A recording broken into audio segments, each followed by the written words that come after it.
So we're going to get started in just a minute, one more minute to go. But for those of you who've joined early, if you could just give me a sense of there's a lot going on in the world. So I just want to have a sense of how you're feeling if you're doing okay because I know it's been another wild week in the world. Hey Sienna. Overwhelmed? Yes, I know. We're all feeling a little overwhelmed. Well, I think we will get going. And because these classes go by so fast, and I just want to welcome you. If you are not yet a subscriber to the channel, I would recommend that you go ahead and do that. I put up a monthly energy reading at the new moon each month. It's the intuitive reading that I do to give you a sense of what's happening. And then I put along with that some type of practice, either from the yogic tradition or Qigong or something I've just made up to help you deal with those energies. We also do this monthly Yin-Tuition circle, which combines yin yoga and meditation as a way to help you come into a receptive state to access your intuition. And we're going to talk about that tonight. We're going to talk about um, two forms of power. The one we're seeing a lot of in the world, which is more that egoic power that is always limited, always needs shoring up, and requires um, dominance, usually to maintain at least a level of competition.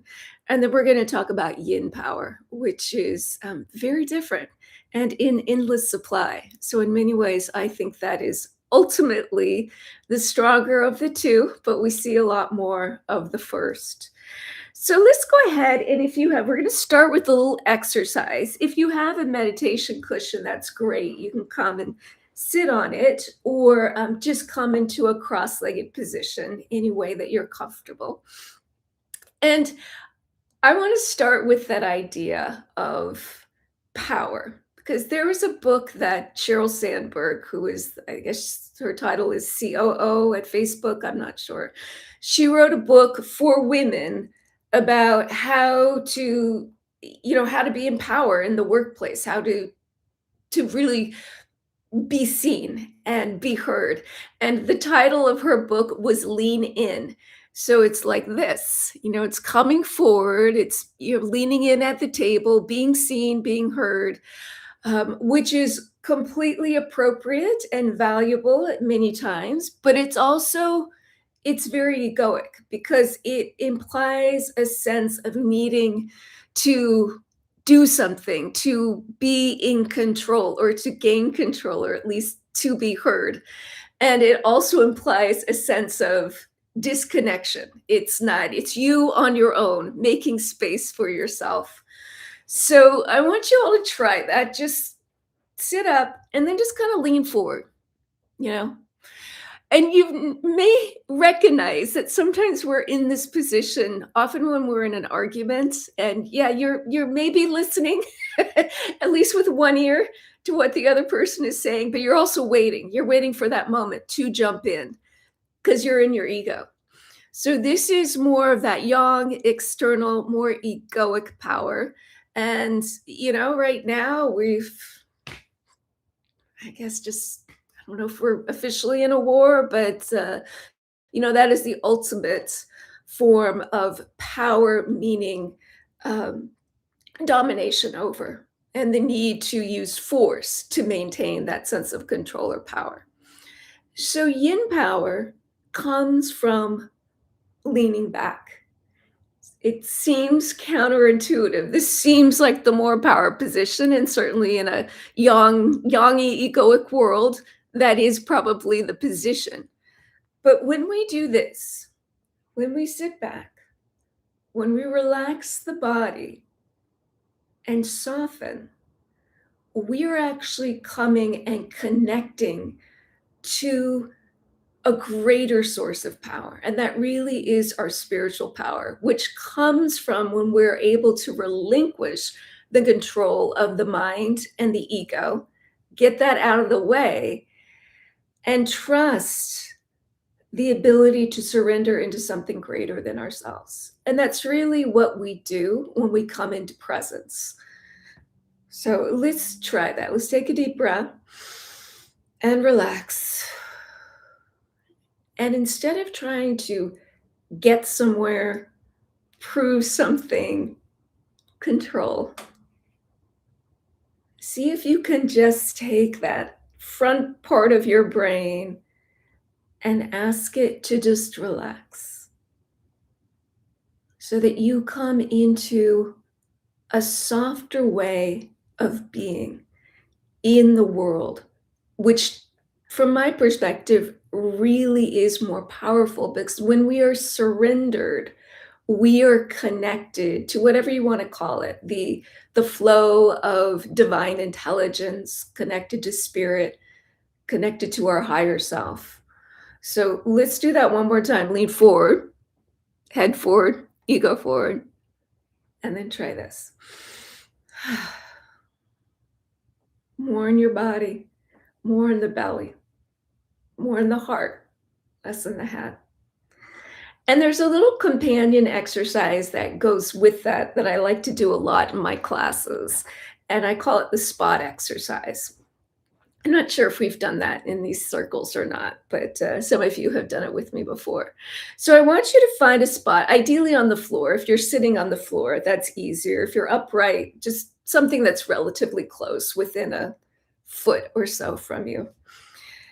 So find a spot, and I want you to take a deep breath in. And on the exhale, I want you to stare at that spot so hard in a way that if you looked away even for a second, would run away. So you are looking at the spot very intensely, staying in control and trying to keep that spot in control. And just observe your body. Observe how you feel in the body when you're intensely focused on spot.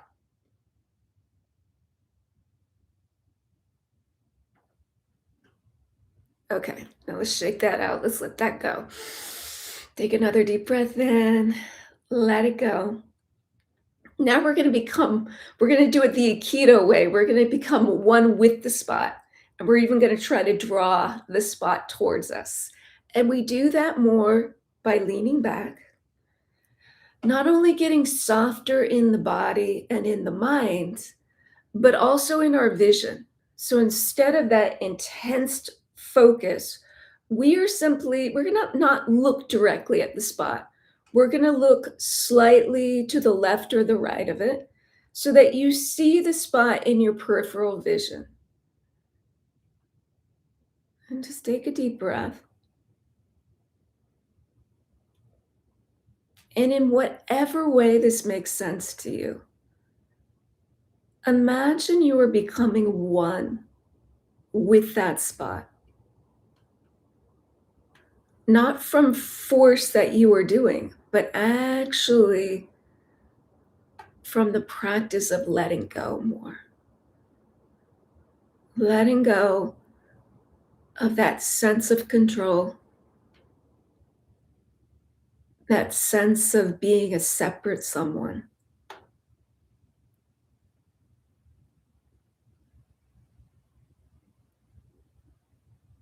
Okay. So very different experience. You can let that go.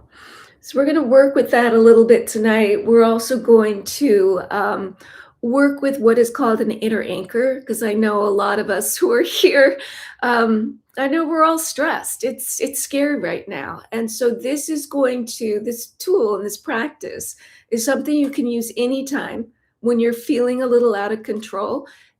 It's also effective, though, when you want to easily access your intuition, when you want to come into that deeper state of presence.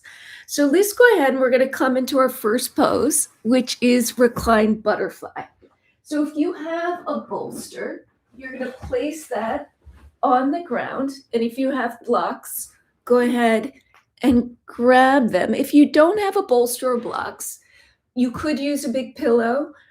You could use soft throw pillows for your knees, or you can just do this lying down. So I'm going to do it with the bolster, We're going to sit right in front of the bolster, bring the soles of our feet together. This is butterfly pose in yoga, in yin. And then we're going to lie back over the bolster. Now, what I like to do, because we're going to do a meditation in this shape, I like to support the knees with blocks. So if you have them, you can place them just outside of your knees. If you don't, you could use throw pillows. All right. So take a moment to just get comfy. And if you don't have a bolster, you can just do this lying flat on the ground. Okay. But get as comfortable as you can, because we're going to be here for about 10 minutes. All right. So yin yoga, if you don't know, we work in a very different way. It's than in hatha, even though a lot of the shapes are the same. We call them different things because the intention is different. In hatha, for the most part, you are engaging your muscles. In yin, we're relaxing everything. We're working more with the subtle body, the energetic body, and we're working more with connective tissue, the joints and all the fascia in the body, which is the gooey stuff that holds everything in place. And in Chinese medicine, it is believed that the meridians, the energy channels of Chinese medicine, which we work with in yin yoga, reside in that fascia. Okay. So go ahead and take a deep breath. And this is your time now. We're out of the doing zone. This is your being zone. So just allow yourself to arrive. Letting go of all the things you did, and definitely letting go of all the things you need to do tomorrow morning. Right now, that doesn't exist. You are here. You are safe. You are held. And see if you can really feel that in the body. Feel the support, literally physically, the support of a bolster if you're using it, or the floor, supportive blocks. And sense that beneath any props is the solid floor or whatever you're lying on. Beneath that is the earth itself.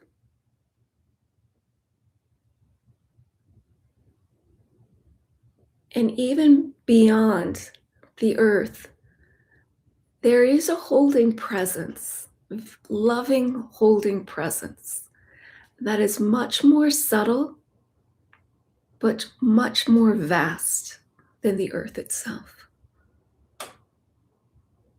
And even if the mind's like, well, I'm not so sure, it's okay. Just for now, just suspend any disbelief and see if you can feel that you are held, that in this moment you are safe.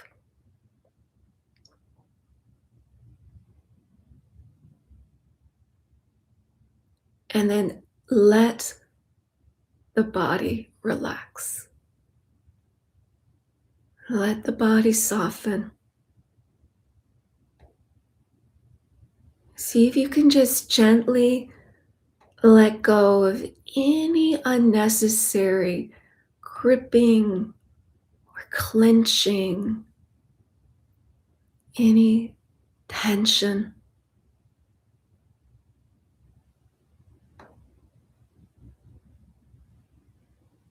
And even more, what else can soften?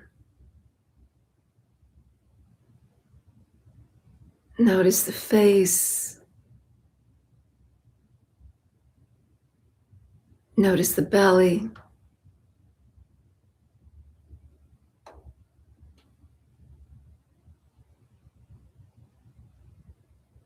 Letting everything just be a little bit more spacious, including the mind. And just like we soften the holding and the contraction in the body, see if you can let go of any unnecessary following of thoughts. And just like when you were in that soft peripheral vision gaze, looking at the spot, bring that quality to the mind.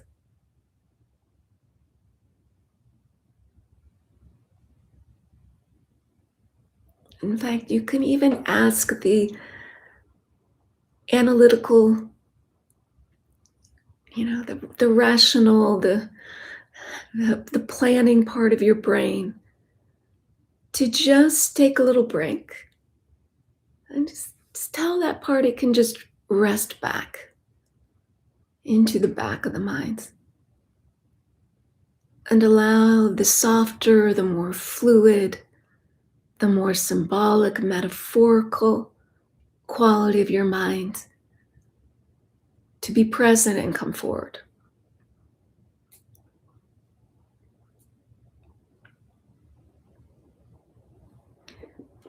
And then we're going to create what is called an inner anchor. And I did not come up with this. This was actually one of my teachers, Richard Miller, who was an incredible, not only incredible yoga teacher, but he is really a master of yoga nidra, which is an ancient yogic practice of deep meditation. And he worked with veterans who were coming back from Iran and Afghanistan. I'm sorry, not Iran. I've got that on my mind. Coming back from Iraq and Afghanistan. Um, and because so many of them had PTSD, he offered this technique for them to be able to create a quality in their body, a felt sense in their body of safety, goodness, and just kind of relaxation. And that's what we're going to do now. So I'm just going to ask you a few questions and just notice what comes up, what bubbles up.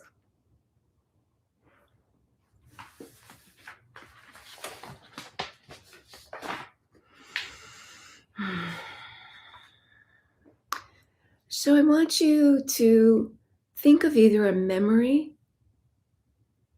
or an image that evokes to you a feeling of both safety, security, but also ease, a sense of deep relaxation and peace.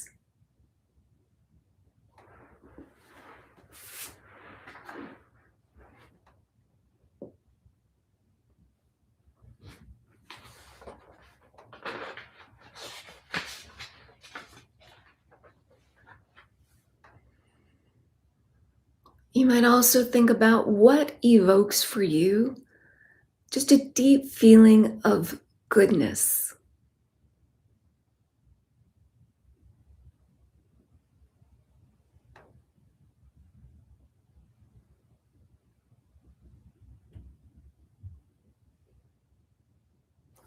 And also, what experience or image or memory evokes in your body that deep, release that deep sigh. So for me, that's always warm water.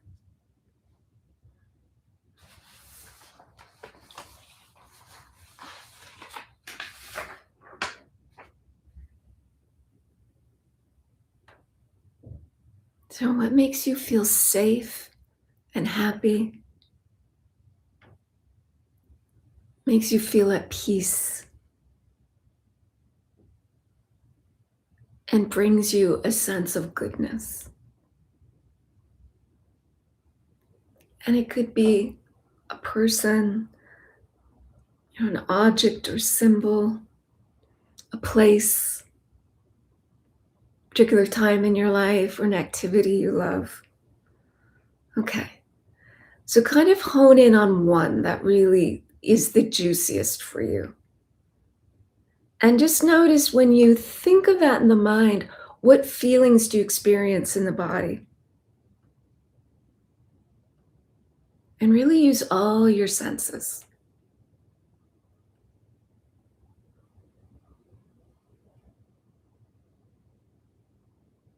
Because what we want to do now is move this away from a mental exercise and really embody this feeling of safety,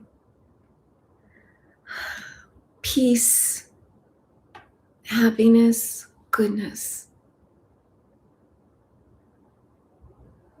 And you might name this, you can call it your inner anchor, but if there's something more specific like beach or dog, or your pet's name, you can use that because what we want to do with this is use it whenever we're dysregulated.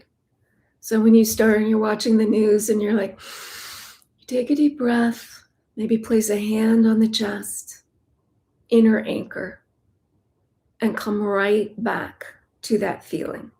Safety, peace, happiness, goodness. So really feel it, and you want to really practice with this a lot. Okay, let's go ahead now and just rub the hands. Let's place one hand right at the center of the chest, the other on the belly, and just feel into this inner anchor feeling. And again, what does it feel like in the body?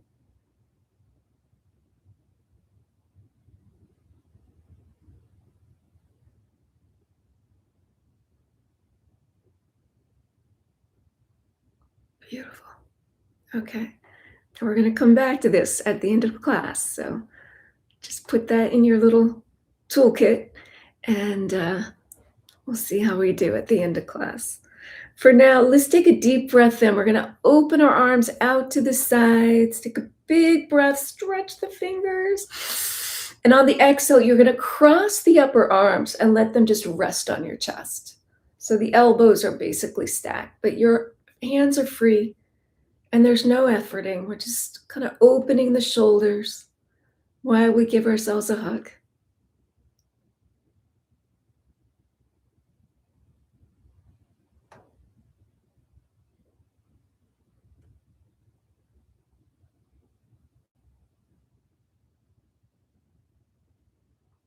Okay, and we're going to do that again. We're going to cross with the opposite arm on top. So big inhale, stretch the arms wide, really stretch through the fingers. And then on the exhale, recross. I had to think. Sometimes we forget so quickly because we're all so inundated with info. And that's really what these classes are about. It's learning, it's unlearning. It's unlearning all the ways we learn to hone the mind and be in our mind and be sharp and prove and analyze. Good in many situations, but not when we want to access deeper wisdom.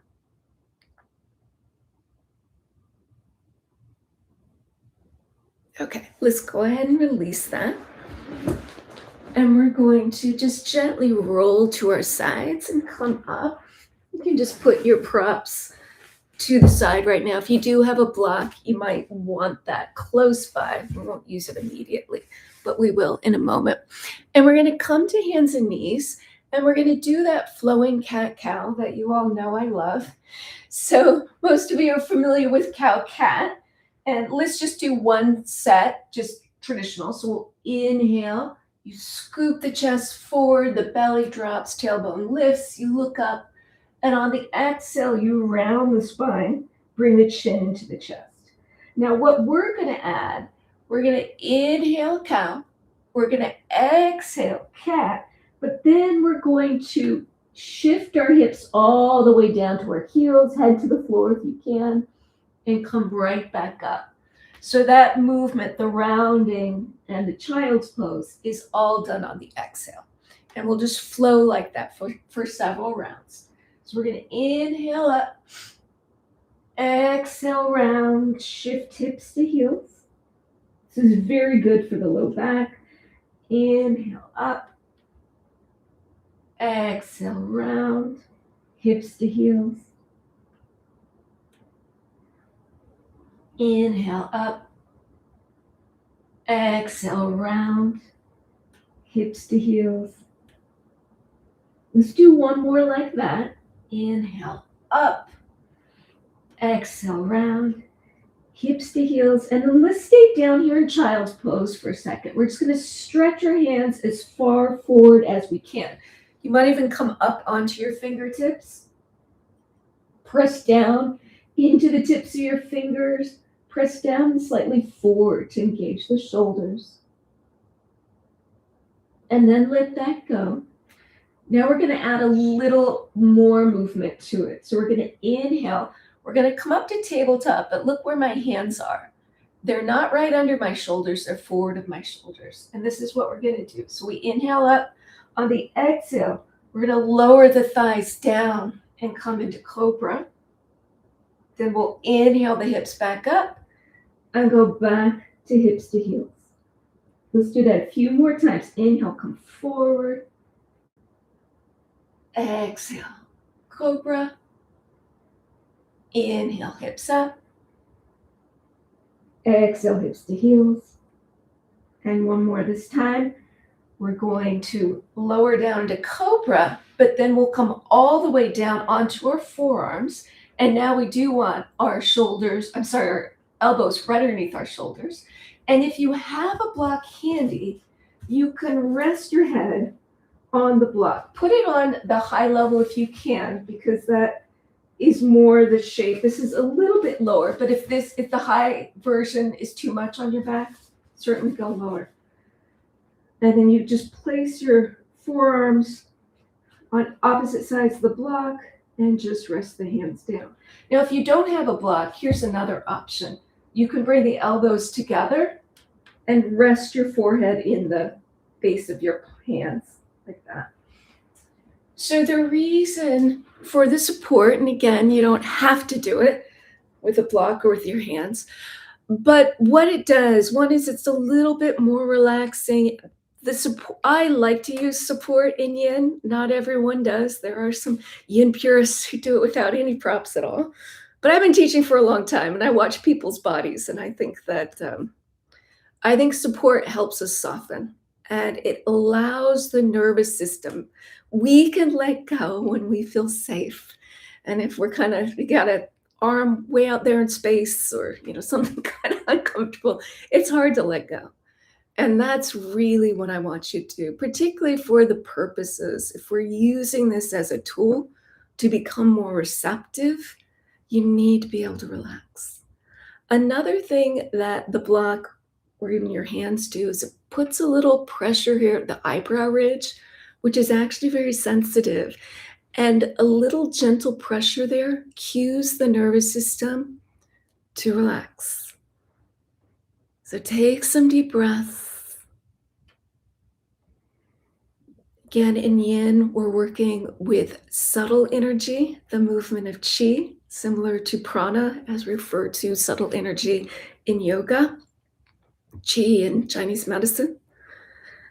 And the poses themselves help to break up little blockages in the meridians so things flow better.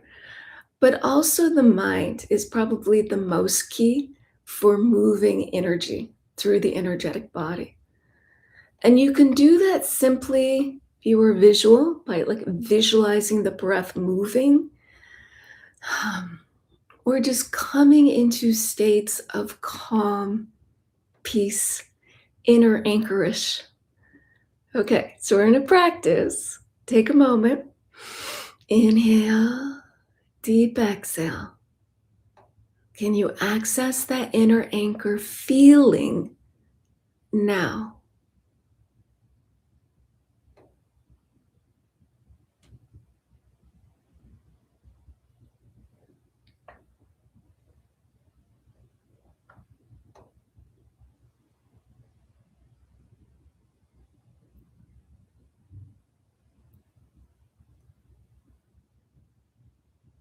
And then just notice if that changes your experience in the pose. Now, it's not your question, it may or may not, but just observe.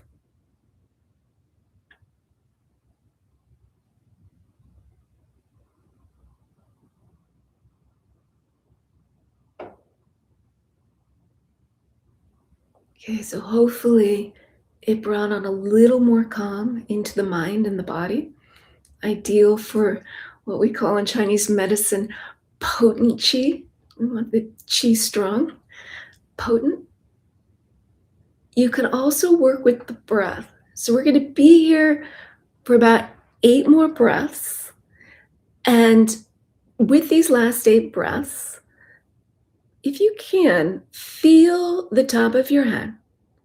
And on the next inhale, imagine the breath just floating down the top of the head, down the spine, all the way to the tailbone.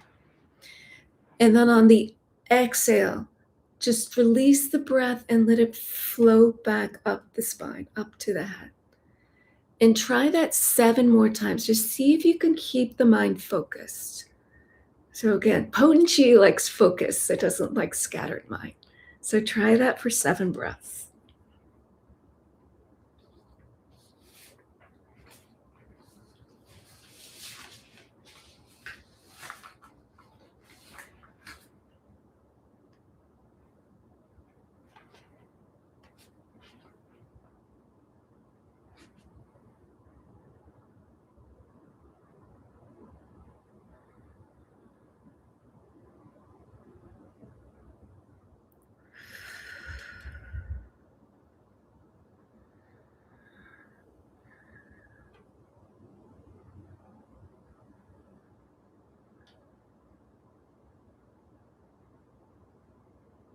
Okay. And for the last breath, let's do a gentle hold. So we'll inhale the breath, feel it coming down the spine to the base of the tailbone. Hold the breath and just visualize the spine full of light, and then release. And then you can, if you're on using a block, just place it off to the side. We'll make a pillow with our forearms and just rest the forehead straight down. What's nice after doing a Sphinx is just to shift the hips side to side to loosen up the low back. And you can also bend the knees and windshield wiper. That can be helpful as well. Okay, couple breaths here. And just check in with the quality of the mind. Are you still here? Are you still present? It's very easy in the still points to let the mind take over. Start planning, start doing. All this process is a process, like I say, of unlearning a lot of things. Okay. From here, bring your hands underneath your shoulders. We're going to push ourselves up just momentarily into tabletop. If you need to shake it out a little bit, you can, or hula hoop. And then we're going to come down just briefly into child's pose. If it's easier for you and you have a block, you can rest the head this time on the low level and bring your arms down by your sides. This is a lovely, again, position to get a little pressure there on the brow ridge, kind of opens up the third eye and also soothes the nervous system. If you don't have a block, you can do this with your forearms stacked, and you can even just roll your head from temple to temple. And that often feels nice. And then just rest in the center with a little gentle pressure right there at that space between the brows.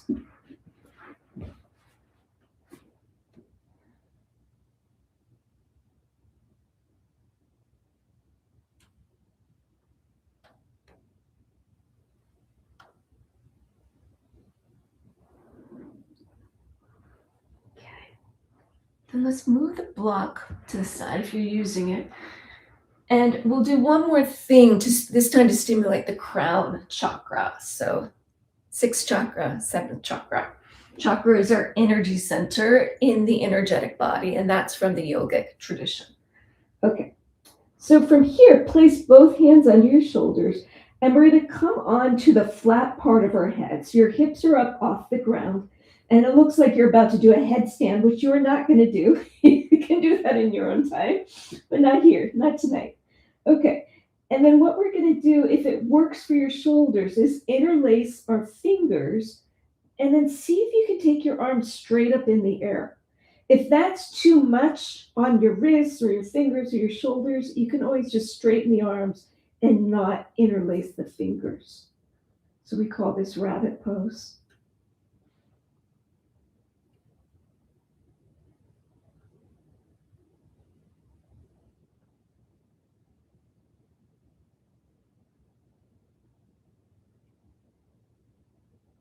And then if you have your arms up in the air, go ahead and release them back down underneath your shoulders, back into that beginning headstand position. And we're just going to massage the head. We're just going to roll around any way that feels good. There is a big, big juicy point right in the center of the head. If you've ever had it needled, sometimes it's a little intense.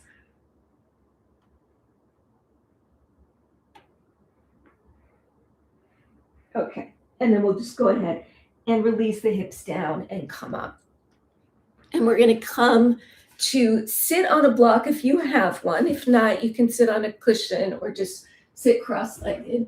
And if you do have a strap, have that handy. I will talk you through a way to do it without a strap. But we're just going to release some tension in here. So I think we've all been a little stressed out. So let's start with that. Let's go like this. Let's inhale, ears to shoulders, and exhale, ha.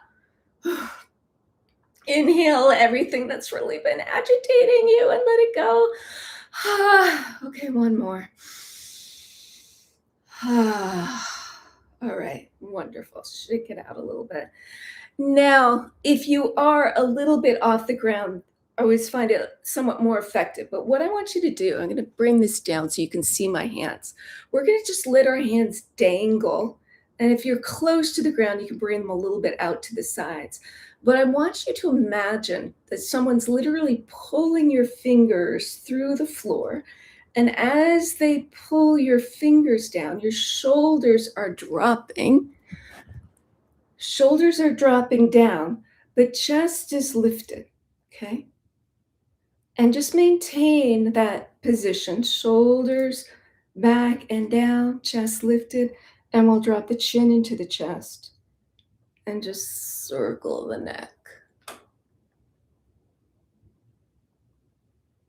Go a couple of times in one direction, just nice and slow, particularly if it's tight. And then reverse and go the other way.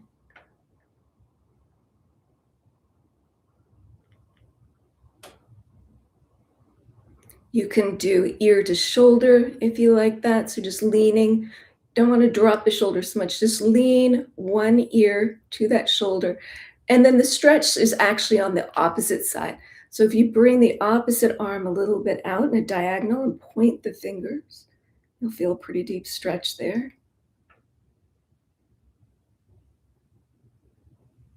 And then chin into the chest, over to the other side, opposite arm out. And just again, imagine someone kind of gently pulling your fingers as the head gently goes to the other side. Always want to be very gentle with the neck. Okay, let's release. Now, if you do have a strap, I prefer this with the strap, but you can do it without. What we're going to do is basically lift up the skull to get some length in the back of the neck. So what I like to do is take the strap. Ideally, it's not looped. I'm sorry for time. I'm just going to keep it looped. You want it underneath your hair, and you get it right underneath the ridge, underneath the occipital ridge. I like to get my hands pretty close to the head, and then you lift up and slightly forward, tucking the chin into the chest slightly. It's like traction. It's really quite wonderful. Feel a lot of stiffness in your neck. Oh, I could do it all day. Now, if you don't have a strap, you're just going to use your hands. So I put my thumbs on my neck and then use the fingers Or you can kind of push the hands into the skull and just get a gentle lift up. And tuck the chin just slightly in. You can also do it just with a towel, works. Sometimes I do that in PT. Okay. And take a couple breaths. Get the oxygen in there.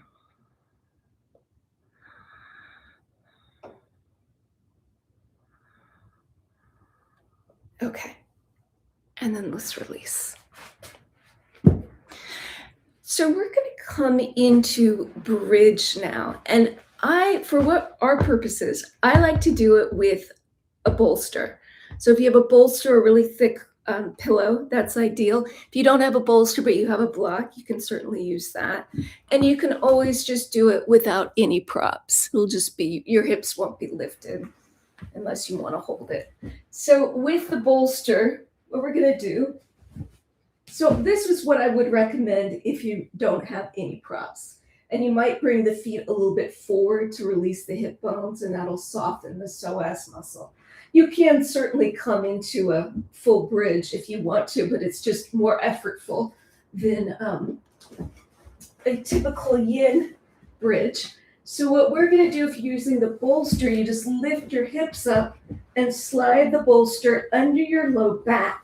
So the edge of the bolster should be about at your waist. If you're using a block, same thing.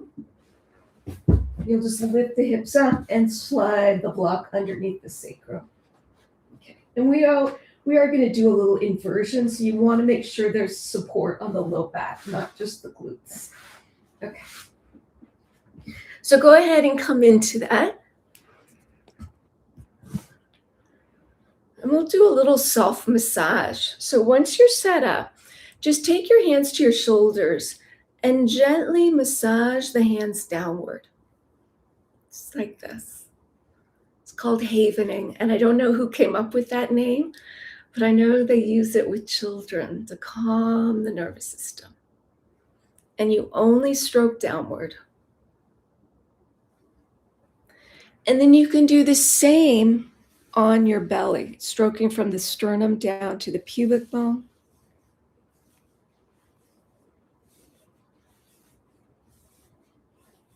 This is soothing to the vagus nerve that goes all over the body, but goes into the stomach, gives signals to the brain that you're either stressed or that you're calm. So this keeps everything calm. And then another nice thing for digestion, because sometimes when we're stressed, our digestion gets really messed up, doing a little abdominal massage. So if you imagine your torso is 4 quadrants, you're going to start over in the upper left, so underneath your left ribs, and just massage in little circles. And you can decide how much pressure you want. Some people like to get in there, get into the organs, and then go to the lower left. So down by the left hip bone, between the left hip bone and the belly button, over to the lower right, upper right. And then we're going to circle continuously. So from upper left, lower right, upper right. And just go. So the only times we're circling in the direction of the colon, which helps with digestion. I always have to say this. The only time you don't want to go in that direction is if you've been having diarrhea. So that means you've got too much energy going that way. You would circle the opposite. Okay. And certainly if you're pregnant, just being extra careful and slow. Okay. And then we'll massage the neck just by getting our hands on the neck and on that spot, the traps right between the neck and the shoulders, and just rubbing to create some heat. Massage the jaw and the temples. And I like to pinch my eyebrows as another way to kind of stimulate that area. Another great point You can use your thumbs and get right underneath the eyebrow ridge, the inner edge of the eye with your thumbs. Put pressure there. It's a nice acupressure point. Drilling bamboo. Good for headaches. And then a couple strokes on the forehead. And then I like to tug on my hair. Okay. So we're going to do a couple variations in bridge, and then we'll come to our final shape and do another meditation. So from here, one option is to straighten the legs and then take the arms straight back behind you. So this is a big lengthening pose. It can, for some people, put a little pressure on the low back. So if it does and it doesn't feel right, just bend the knees. Keep the knees bent, feet flat, and just bring your arms back. Let's take a few breaths here. Again, working with the breath and the intention of the mind to sweep and clear energy. So bring your awareness into your toes and sweep the breath up to your hands. And exhale, sweep it down. Literally like spring cleaning. We're just cleaning out the clutter energetically. Strong, deep breaths.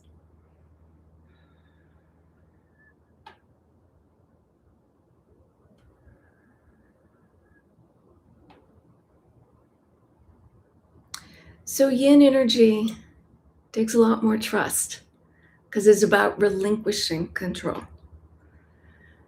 And I talked about how if you really want to learn to become more yin-like and more receptive to that inner guidance, a lot of it is unlearning what so many of us were taught in school, particularly in the West, where we were taught to use the mind and keep it really sharp and analytical and prove, get the evidence, have your question, get the evidence, and then perhaps you'll believe it's true. What else do we learn? Work hard, do it all, do it by yourself. Stay up here. We spend a lot of times in our head.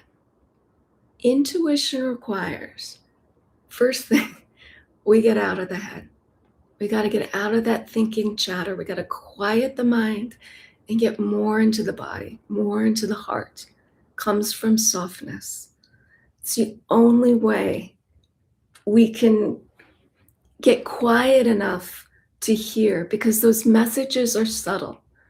So we got to slow down. We got to do less. We got to trust more. We have to soften. And we have to relinquish our control. Intuition, you can't get the messages when you're trying too hard or when you're thinking too much about it. They just won't pop in. So all of this requires getting more yinny, getting softer, quieter, more surrendered, more trusting, and more in connection.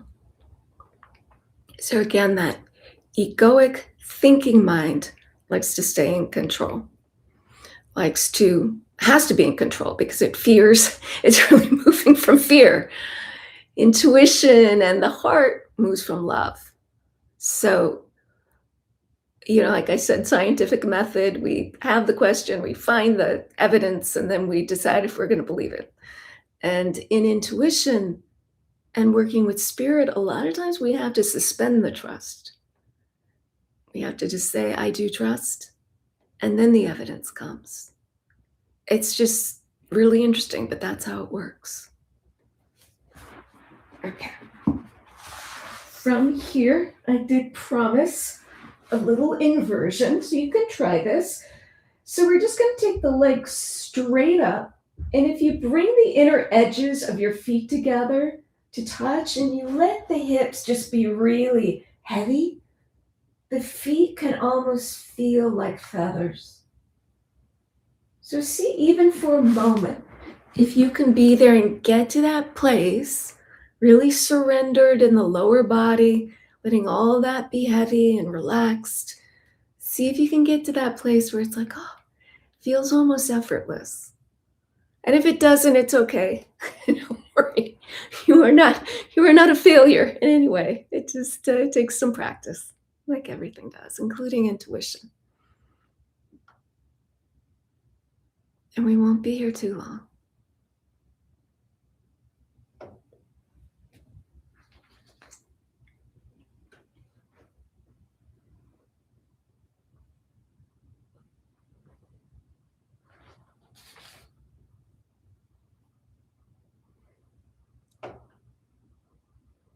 Okay. Now I know a lot of you love inversions, and if you want to stay longer, you certainly do that. So, but if you're like, okay, I tried that, that's enough. We're gonna come down. This is what I like, particularly like to use the bolster in yin for edge. Let's go ahead and bring the feet down. Now, if you are using a bolster, what's nice is you can just lift the hips up and slide that bolster out from under your hips and bring it underneath the knees. So you're all ready for our final relaxation. If you used a block, no worries. Just take that out. And if you have something to put under your knees to make it more comfortable, you can do that. You can get a blanket. You can turn off the lights. Whatever you need. We'll take just a few little time so you can get comfy. Because I want you to feel so good, so relaxed, so resourced. And it's such a good, I mean, I think it's good to do yin every day. But I think Sundays are particularly good because it can really set the quality for the week ahead.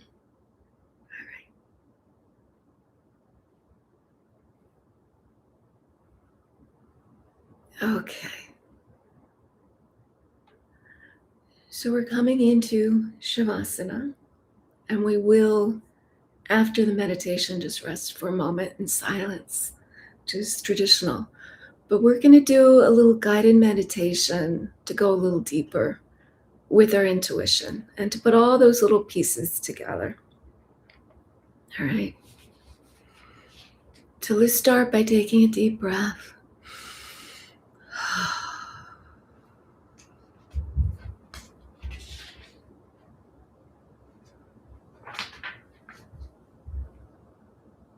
And let's ask that thinking, doing, analytical part of our brain.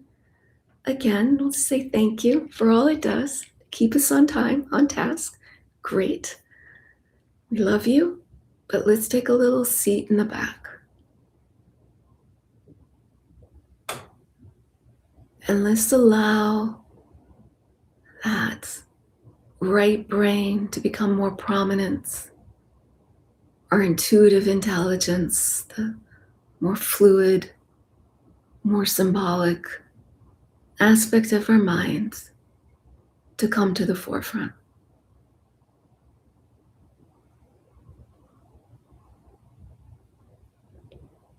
And then let's evoke our inner anchor.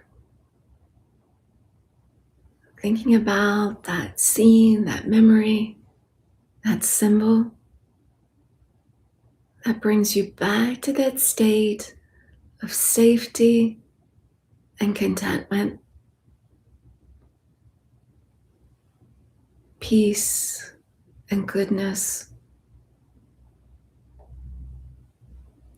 and that overall feeling of, yeah, that warm, watery feeling.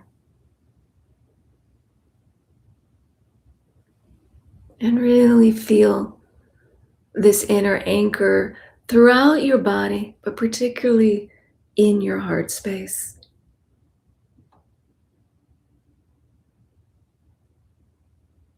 That sense of peace, of love, contentment.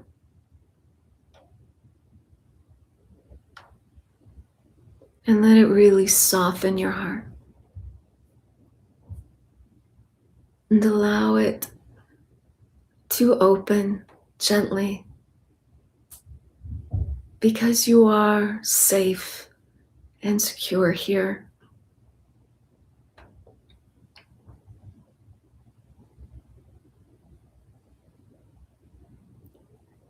And I want you to decide who you want to work with. So when we access intuition, people have different ways. Some people go inward talking to their higher self. That feels makes the most sense. Some people work with guides, and for a lot of people that makes sense. For you, it might be just aligning with the divine intelligence of the universe or God, goddess, any embodied image of the divine. So just decide who, what you want to work with, and see if you can perhaps see that image in front of you. So if it's a guide, if it's your higher self, you see maybe a glowy image of yourself.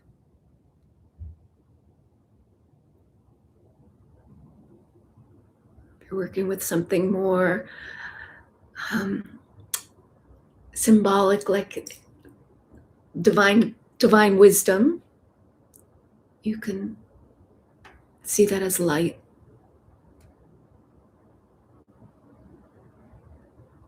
But I want you to smile inside at your partner and see this incredible cord of white light energy between you, from your heart to the heart in front of you.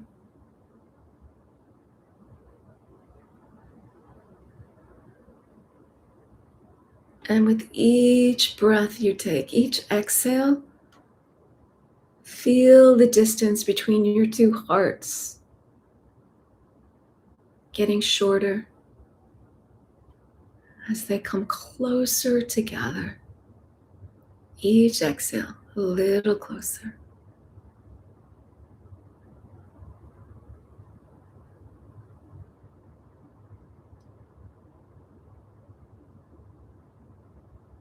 Until they're right up with you, right up against your heart. Really merging with you in this field of light. You're just surrounded by this powerful, intense light. But it feels soft, it feels loving, it feels warm.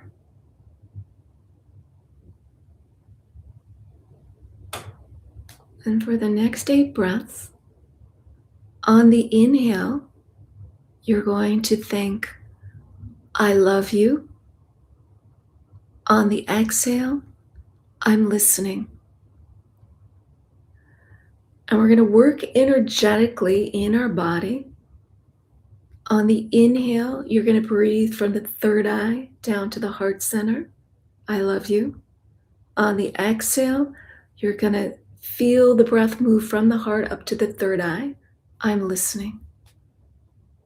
Inhale, third eye to the heart. I love you. Exhale back to the third eye. I'm listening. Inhale, I love you. Exhale, I'm listening. Inhale, I love you. Exhale, I'm listening. Try that for about 6 more breaths. Really feel it in both centers. Inhaling, I love you. Feel the heart light up.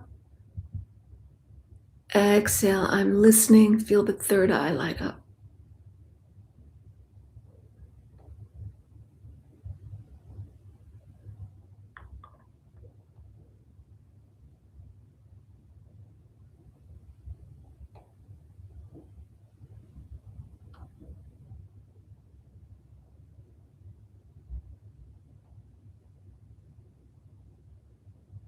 And then you're going to ask your partner, what might I encounter over the next month, during this month of March? What might I encounter, experience?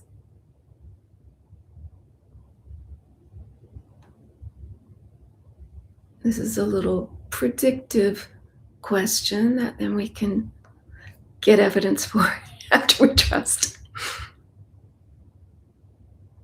What might I encounter or experience this month? And again, you're not going to try, you're not going to force, you're not going to think. You're just going to allow and notice what arises.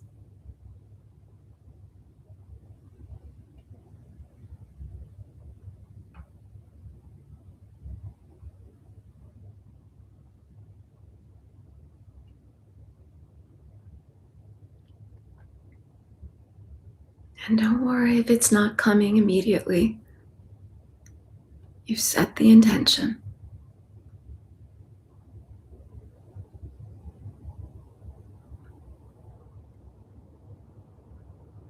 The message will arrive when it wants to in the way that gets your attention.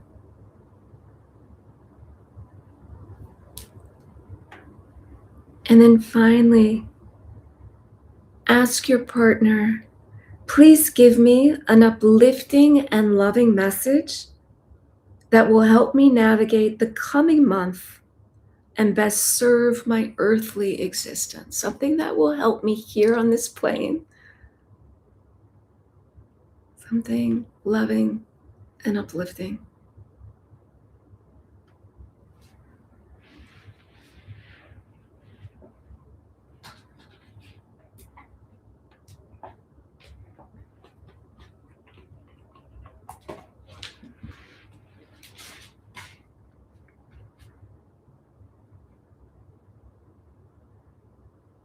And just notice anything that arises. It might be sensations in the body, colors, songs, words, just a knowingness.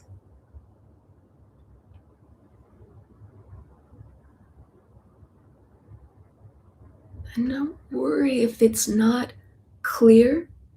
Just make note of anything that arises. It often makes sense later.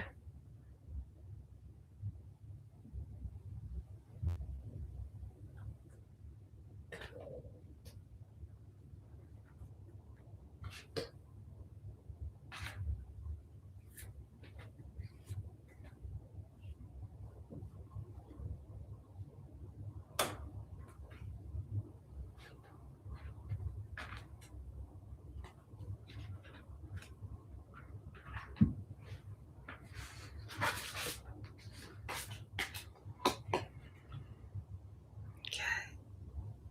And then just allow yourself to rest.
Okay, let's take a deep breath in.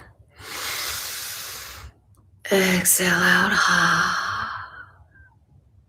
Let's do that a few more times. Inhale.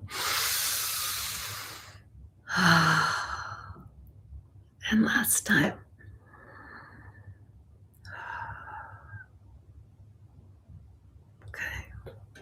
Go ahead and maybe circle your ankles and wrists.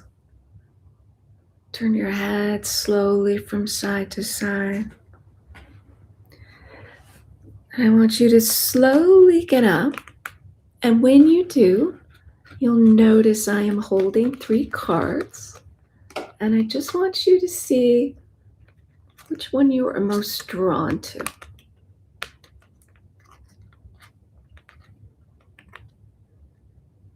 So we'll call this one number 1, number 2, number 3. 1, 2, 3.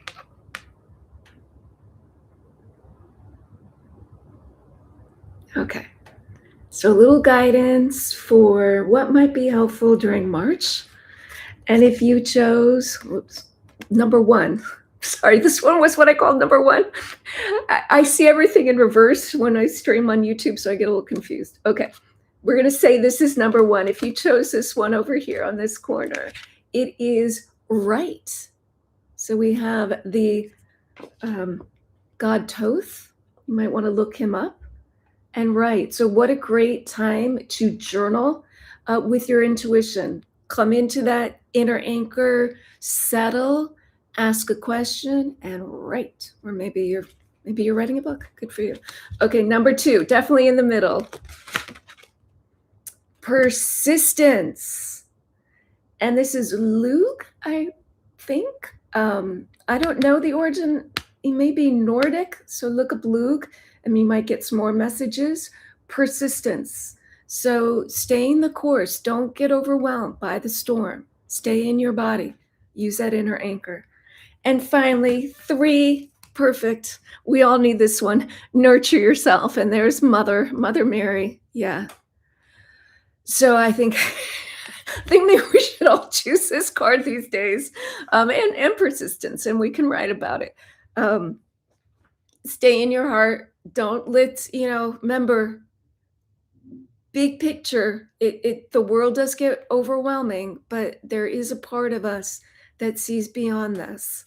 But use that inner anchor. It's a great tool. And I will be back with you, before the 17th, but on the 17th, I believe, is the new moon.